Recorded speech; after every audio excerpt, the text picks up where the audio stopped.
Today we're at Fabric Depot and we're going to talk about the Tradewinds quilt pattern. This is a really nice quilt pattern, as you can see. And we're using some Bally's, and they are really nice fabrics. Now the pattern does say to look through the pattern first, and what I've gone through is I've highlighted areas where it says use a scant 1/4 inch seam, because I want to make sure and do it that way and not miss those areas. Now we're going to talk about the actual fabrics themselves. Batik fabrics are usually usable on both sides, with a few exceptions. As you can see, looking carefully at these, this here is definitely the wrong side, and this is the right side. I noticed that after I'd already sewn a piece together and I had to rip it out. So it's a good idea to scan through your fabrics to make sure that there are none that have a definite wrong side or a definite right side. Okay, now we use the strip tube ruler. That's what's recommended in this pattern, and it's really a nice ruler for this particular pattern because you can make really accurate triangles. Now I have put Invisigrip on the back of the triangle just to help it grip.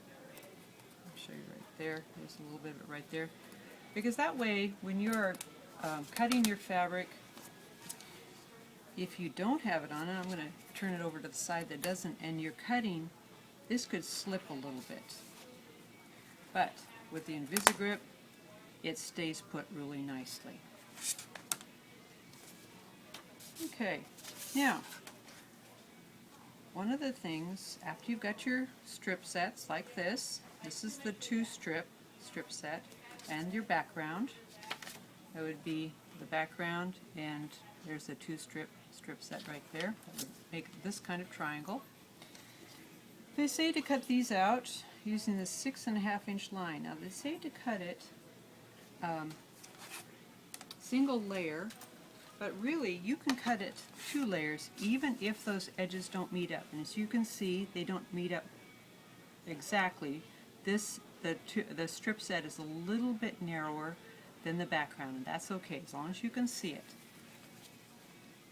So I'm going to go over here with this, the edge lined up nicely. It says 6.5 inches.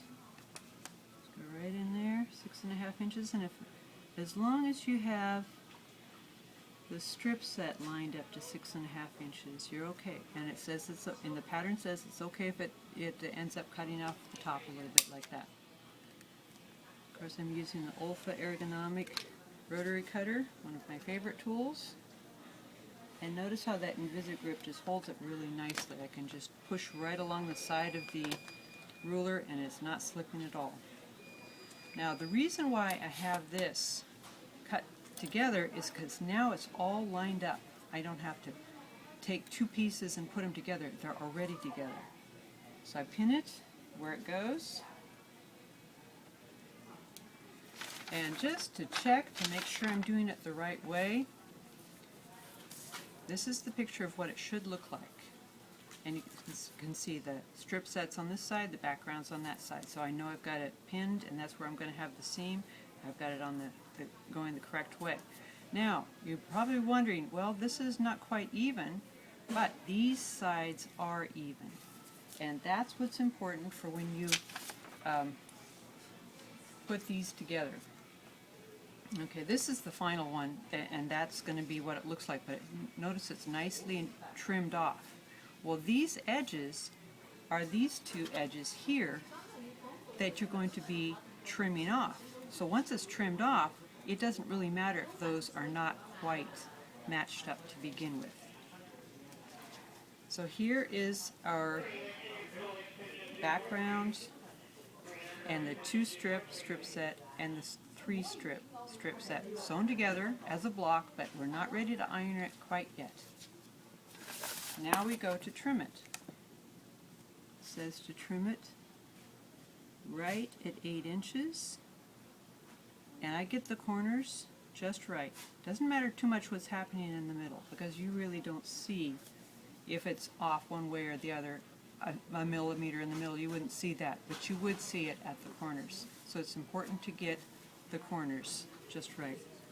So I'm going to move this over so that the 8-inch line covers up the stitching line, and I just barely see the stitching on this side of the center line. Take that, carefully cut it, make sure that nothing is moved, and before I open it, I cut off these little extra points there so that when it's opened out, those points are not there. And I cut it from the corner inwards. If you cut it from the inside towards the corner, it's probably going to be inaccurate, and you want it accurate as possible. Now, I haven't ironed it yet, but you can already see that these corners are very accurate, and that's what you want. You want a nice pointy corner so that your seams point to the corners for your quilt to really look nice. And I could probably take a little bit more of that off. There we go. That's a little bit nicer there. Anyway, so that's the first part of our Tradewinds quilt. We don't have it finished yet, but I'm sure we'll have a picture soon. Now, when we're putting together the Tradewinds quilt, the fun part comes right at the end when you've got all of your 8-inch blocks and you get to decide how they go. Notice that they do make a pinwheel pattern with the background pointing different directions on the compass. So, I've taken 4 different ones that I thought would go together nicely, and I'm going to move them around until I have a beautiful pinwheel. I think that would be a nice arrangement right there.